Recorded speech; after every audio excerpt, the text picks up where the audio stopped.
Hello friends, welcome to neo mentors exam 360. ఈరోజు మనం discuss చేయబోయే article number 18. So article number 18 వచ్చి మనకి మెయిన్గా ఏం చెప్తుందంటే అబాలిషన్ ఆఫ్ టైటిల్స్, అంటే మనకి బిరుదులు. సో బ్రిటిష్ కాలంలో, రాజుల కాలంలో మనకి చాలా బిరుదులు ఉండేవి. ఫర్ ఎగ్జాంపుల్ రాజాది రాజా, రాజ్ బహదూర్ అని చెప్పేసి కొన్ని బిరుదులు ఇచ్చేవాళ్ళు. సో అలాగే బ్రిటిష్ వాళ్ళు కూడా వాళ్ళకి లాయల్గా ఉన్నటువంటి జమీందారులకు కూడా కొన్ని రకమైన బిరుదులు ఇచ్చి సత్కరించేవాళ్ళు అనమాట. సో అటువంటి బిరుదులు అవి ఉండకూడదని చెప్పేసి మనకి ఆర్టికల్ 18 చెబుతుంది. సో అలాంటి బిరుదులు ఏమన్నా కనుక ఉంటే, సో 1950 నాటికి, అంటే ఈ రాజ్యాంగం యాక్సెప్ట్ చేసే టైంకి, సో అటువంటి బిరుదులు ఏమైనా ఉన్నా కూడా అవన్నీ కూడా అబాలిష్ చేయబడతాయి అనేది మనకి ఆర్టికల్ 18 చెప్తున్నటువంటి సారాంశం. సో ఇందులో క్లియర్గా మరిన్ని వివరాలు ఏమి ఇచ్చారో మనం చూద్దాం. సో ఇందులో no title or not being a military or academic distinction shall be conferred by a state. అంటే స్టేట్ అంటే గవర్నమెంట్ అండి. సో అది కేంద్ర ప్రభుత్వము చెప్పుకోవాలంటే క్లియర్గా మనకి. సో కేంద్ర ప్రభుత్వం కూడా కొన్ని బిరుదులు ఇవ్వచ్చండి, but that should be in the nature of only military and academic distinction. So military అంటే మిలిటరీ పరంగా, లేకపోతే విద్యలో, సో విద్యలో ఉన్నతమైనటువంటి ప్రతిభ కనబరిచిన వాళ్ళకి ప్రభుత్వమే బిరుదులు ఇచ్చి సత్కరిస్తుంది. సో అవి కాకుండా ఎటువంటి బిరుదులు ఎవరికి కూడా ఇచ్చినా కూడా అది చెల్లుబాటు జరగదనేది ఆర్టికల్ 18 మనకి చెప్తుంది. సో ఇందులో మనకి ప్రధానంగా ప్రభుత్వం ఇచ్చే బిరుదుల్లో మనకి రెండు రకాలు ఉంటాయండి. ఒకటి సివిలియన్, ఒకటి మిలిటరీ. సో సివిలియన్ అయితే మీకు తెలుసు, జనరల్గా మనకు ఉంటుంది భారతరత్న ఉంటుంది. ఓకే, భారతరత్న మనకి ప్రభుత్వం అధికారికంగా ఇస్తుంది. సో నెక్స్ట్ వచ్చేసి పద్మ అవార్డ్స్. సో పద్మ అవార్డ్స్లో మనకు వచ్చేసి పద్మభూషణు, పద్మవిభూషణు, సో పద్మశ్రీ 3 రకాలుగా ఉంటాయి. సో ఇవి మనకి సివిలియన్గా మనకి ఇచ్చేటువంటి అవార్డ్స్ అండి, అంటే నాన్ మిలిటరీ పీపుల్కి ప్రభుత్వం ఇచ్చేటువంటి అధికారికంగా మనకి ఇచ్చేటువంటి బిరుదులు. సో నెక్స్ట్ మిలిటరీలో వచ్చేసి మనకి ముఖ్యంగా మనకు ఉండేటి పరమవీర్ చక్ర, లేదా వీర్ చక్ర, లేదా శౌర్య చక్ర, అలాంటి బిరుదులు మనకి మిలిటరీ రంగంలో చేసినటువంటి విశిష్ట సేవలకు గుర్తించి మనకి ప్రభుత్వం ఇస్తుంది. ఓకే, కానీ ఇటువంటి అవార్డులు, సో ఆ ప్రజలు ఎవరికైతే మనకి ఒక పర్సన్కి అవార్డు ఇస్తారో వారిగా మాత్రం వాళ్ళ పేరు ముందు వారు పెట్టుకోవడానికి వీల్లేదు. సో ఇది కేవలం ప్రభుత్వం ఇచ్చే గుర్తింపు మాత్రమే. సో మనకి బిరుదులు మనకి కేవలం రాష్ట్ర ప్రభుత్వం, మనకి కేంద్ర ప్రభుత్వం మనకి ఇచ్చేది రెండు రకాలు.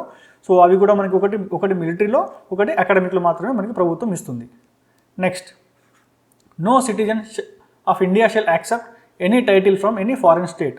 అంటే మనకి ఫర్ ఎగ్జాంపుల్ ఇండియాలో ఉన్న వ్యక్తికి యూఎస్ఏలో ఉన్నటువంటి స్టేట్ ఒక బిరుదు ఇచ్చిందనుకోండి, సో ఇండియన్ సిటిజన్ అది యాక్సెప్ట్ చేయకూడదు.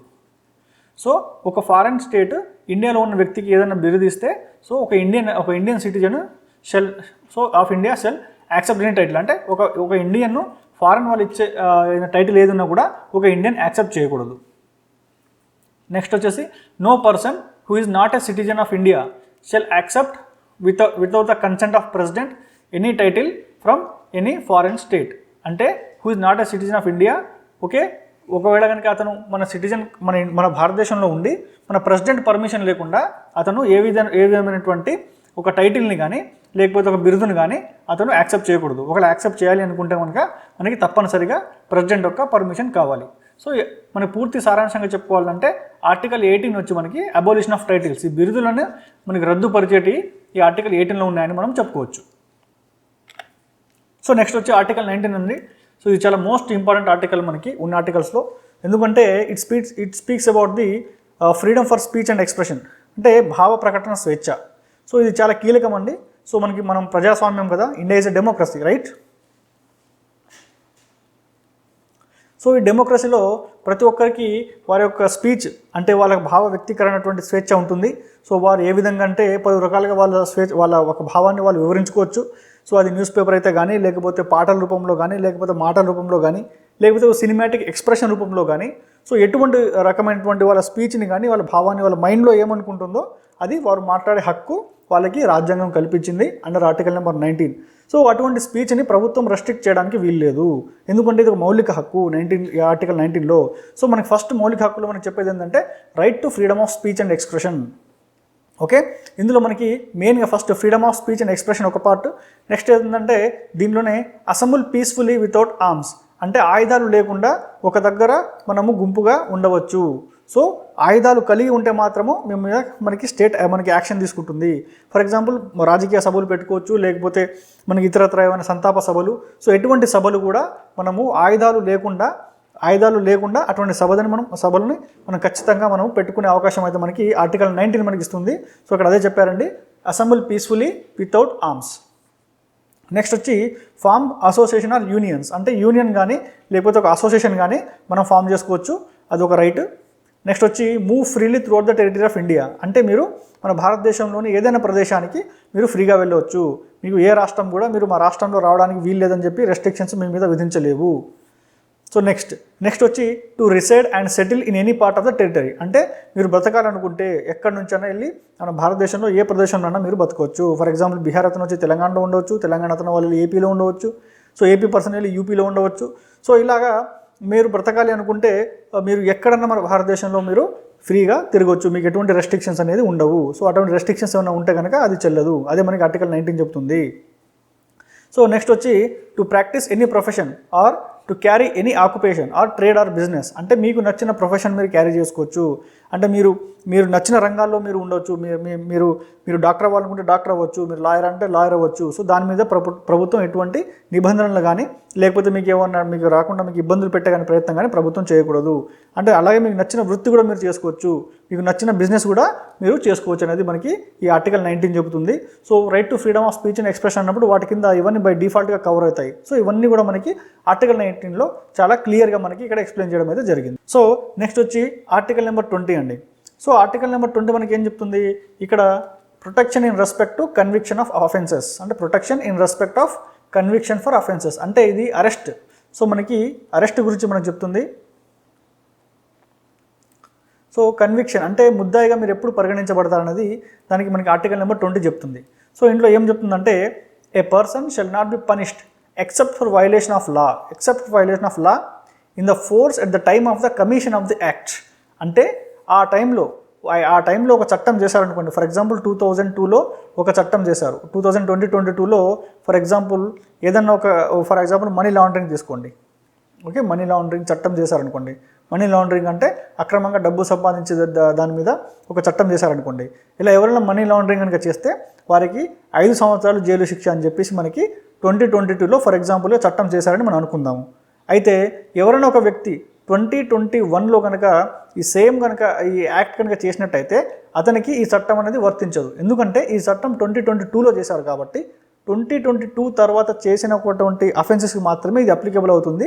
దానికి ముందు చేసిన దానికి అంటే 2022కి దీనికి ముందు చేసినటువంటి సేమ్ యాక్ట్కి ఆ టైంలో దీనికి ఫర్ ఎగ్జాంపుల్ ఆ టైంలో దీనికి 4 సంవత్సరాల జైలు శిక్ష ఉందనుకోండి. ఈ టైంలో ఆయన ఈ తప్పు చేస్తే అతనికి 4 years శిక్ష పడుతుంది. సో దాని అర్థం ఉన్నది అనమాట. అక్కడ ఏం చెప్తున్నారు, so A person shall not be punished except for violation of law in the force at the time of the commission, అంటే అతను తప్పు చేసే నాటికి ఏదైతే చట్టం అమల్లో ఉందో కేవలం ఆ చట్ట ప్రకారం మాత్రమే అతను శిక్షించబడతారు. అతను 2022లో తప్పు చేసినప్పుడు ఆ టైంలో ఏ చట్టం ఉంటే దాని ప్రకారమే ఆయన శిక్షించబడతారు. సో 2021లో చేస్తే ఆ టైంలో చట్టం ఏం చెప్తుందో దాని ప్రకారమే చేస్తారు. అలాగని ఇప్పుడు చట్టాన్ని పాతకాలానికి మళ్ళీ వెనక్కి విధించరు. సో అది మనకి ఇక్కడ క్లియర్గా చెప్తుంది. సో నెక్స్ట్ వచ్చి no person shall be prosecuted and punished for the same offence more than once, అంటే మీరు ఒకసారి చేసిన మిస్టేక్కి మీకు ఒకేసారి పనిష్మెంట్ ఇస్తారు. ఫర్ ఎగ్జాంపుల్ మీరు ఒక్కసారి దొంగతనం చేశారనుకోండి, సో దాన్ని మనం థెఫ్ట్ అంటామండి. ఈ థెఫ్ట్ని ఇంగ్లీష్ మనం దొంగతనం అంటాము. సో మీరు ఒకసారి దొంగతనం చేశారనుకోండి, మీకు ఆల్రెడీ 5 years జైలు శిక్ష వేశారు. సో మళ్ళీ మీకు ఇదే పనిష్మెంట్కి మళ్ళీ ఇంకోసారి మీకు శిక్ష ఇవ్వరు. అంటే ఒకసారి మీరు తప్పు చేస్తే దానికి సంబంధించి ఒకే శిక్షను మీకు ఇస్తారు. సో మీకు మల్టిపుల్ ఒకదాని మీద 2 శిక్షలు అనేది ఇవ్వదు. సో ఇక్కడ ఏం చెప్తుందంటే no person shall prosecuted and punished for the same offence more than once. So ఒక అఫెన్స్కి ఒకేసారి మీకు పనిష్మెంట్ ఇస్తారు, ఒక అఫెన్స్కి మీకు 2 సార్లు పనిష్మెంట్ అనేది ఇవ్వరు. సో ఇది ఆర్టికల్ 20లో ఇంకొక part. So next no person accused of any offence shall be compelled to a witness against himself, అంటే తనకు తానే వ్యతిరేకంగా సాక్ష్యం చెప్పుకునేటువంటి ఒక ఆప్షన్. సో అది ఉండదు. ఫర్ ఎగ్జాంపుల్ ఒక పర్సన్ని మనము అతనికి టార్చర్కి గురి చేసి సో నేను ఈ తప్పును చేశాను అని ఆయన నిరూపించేలాగా మనము టార్చర్ ఇవ్వకూడదు. ఒకవేళ అతన్ని మనం టార్చర్ పెట్టి అతనికి ఎగనెస్ట్గా అతని సాక్ష్యం చెప్పుకుంటే అది చెల్లదు. సో అది మనకి ఆర్టికల్ నెంబర్ 20లో కూడా మనకి రాజ్యాంగం మనకి రక్షణ కల్పించింది. సో ఇది ఒక విధంగా చెప్పాలంటే ఇది మనకి టార్చర్కి వ్యతిరేకంగా ఉన్నటువంటి ఒక ఆప్షన్ అండి. సో మీకు టార్చర్ పెట్టేసేసి ఎవరైనా కానీ మీకు బాగా టార్చర్ పెట్టారనుకోండి, మీరు ఏం చెప్పమంటే మీరు అది చెప్తారు. సో ఆ విధంగా ఎవరైనా టార్చర్ పెట్టి వాళ్ళకి వ్యతిరేకంగా వాళ్ళకి సాక్ష్యం చెప్పించేలా ఉంటే ఆ సాక్ష్యం కూడా మనకి చెల్లదు. సో అటువంటి వాటికి హక్కు కూడా మనకి ఆర్టికల్ నెంబర్ 20 మనకి కల్పిస్తుంది. సో నెక్స్ట్ వచ్చి ఆర్టికల్ నెంబర్ 21 అండి. సో ఆర్టికల్ నెంబర్ 21 మనకి ఏం చెప్తుంది, protection of life and personal liberty. So no person shall be deprived of his life or personal liberty except according to the procedure established by law. So ఇక్కడ మనకి ఒక word ఉందండి, procedure established by లా. అంటే article 20లో మనకి right to life and personal Liberty అంటే జీవించే హక్కు,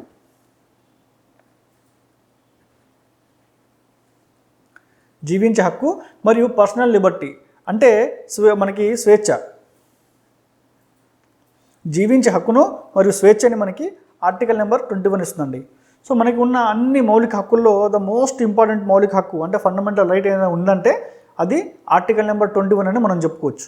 so ఎందుకంటే ఇక్కడ ఒక మనిషి బ్రతకడానికి మనకి రాజ్యాంగం హక్కుని కల్పించింది. అంటే రాష్ట్రం state cannot take away your life అంటే మీకు మన దేశం ఒక వ్యక్తికి లైఫ్ని ఇవ్వలేనప్పుడు అతని లైఫ్ కూడా తీసే హక్కు ఒక స్టేట్కి ఉండదు అని మనకి ఆర్టికల్ 21 క్లియర్గా చెప్తుంది. సో ఇక్కడ ఏమిచ్చారండి, no person shall be deprived of his life or personal liberty అతని స్వేచ్ఛను కూడా ప్రభుత్వము హరించలేదు. కానీ కొన్ని సందర్భాల్లో కొన్ని ఎక్సెప్షనల్ కేసెస్లో అవి కొంతవరకు వాళ్ళని కంట్రోల్ చేయొచ్చు. సో దానికి కూడా ఒక చట్టం ఉంటుంది, that is procedure established by law. Okay, దీనికి బెస్ట్ ఎగ్జాంపుల్ అంటే మీకు ప్రివెంటివ్ డిటెన్షన్ అండి. Okay, preventive detention.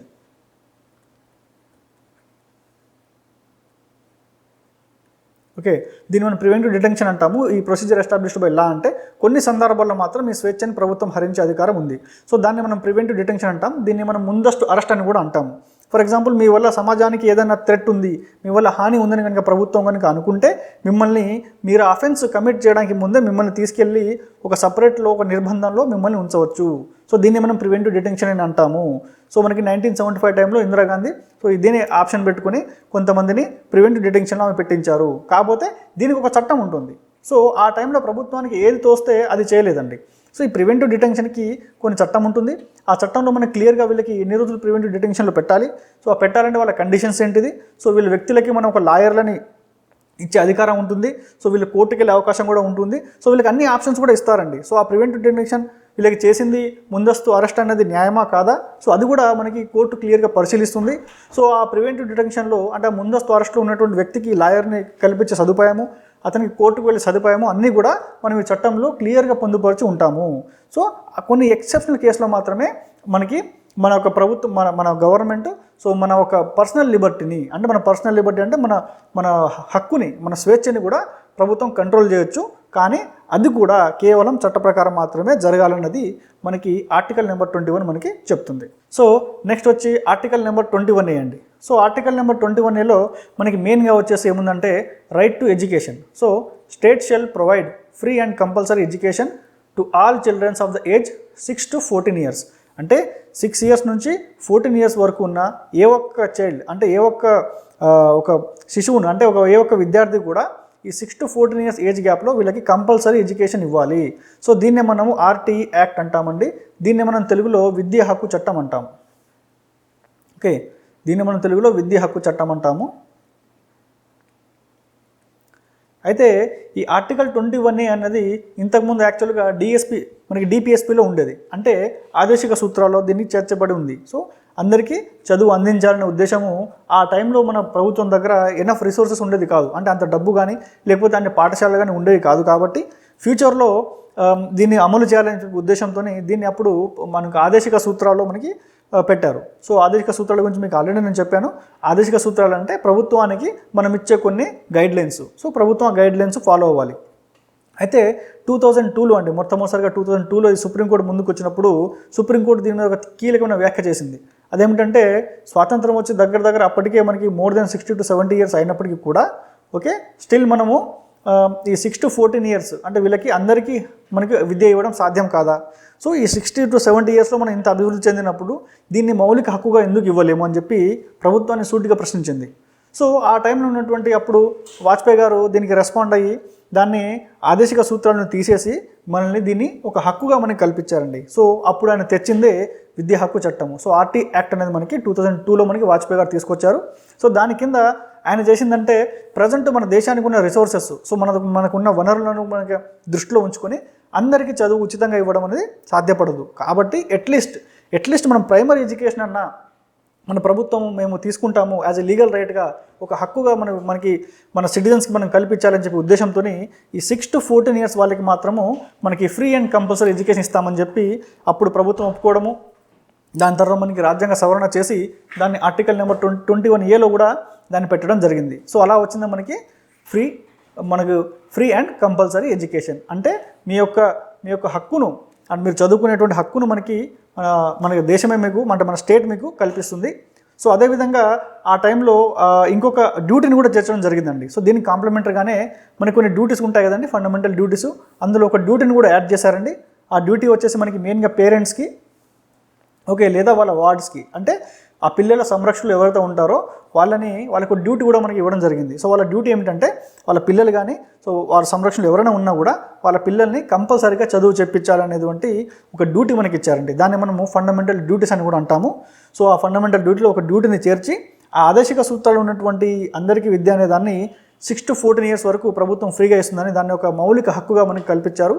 సో ఇది నిజంగా మన మౌలిక హక్కుల యొక్క దీని ఒక చరిత్రలో ఇది నిజంగా మనం ఒక గ్రేటెస్ట్ స్టెప్ అని మనం ముందుకు చెప్పుకోవచ్చండి. So this all about article number 21A. So okay, so మనము ఈరోజు డిస్కషన్ ఇక్కడికి ఆపేద్దామండి. సో మనము నెక్స్ట్ క్లాసెస్లో మిగిలిన ఆర్టికల్స్ గురించి డిస్కస్ చేద్దాము. Okay right. So thank you very much.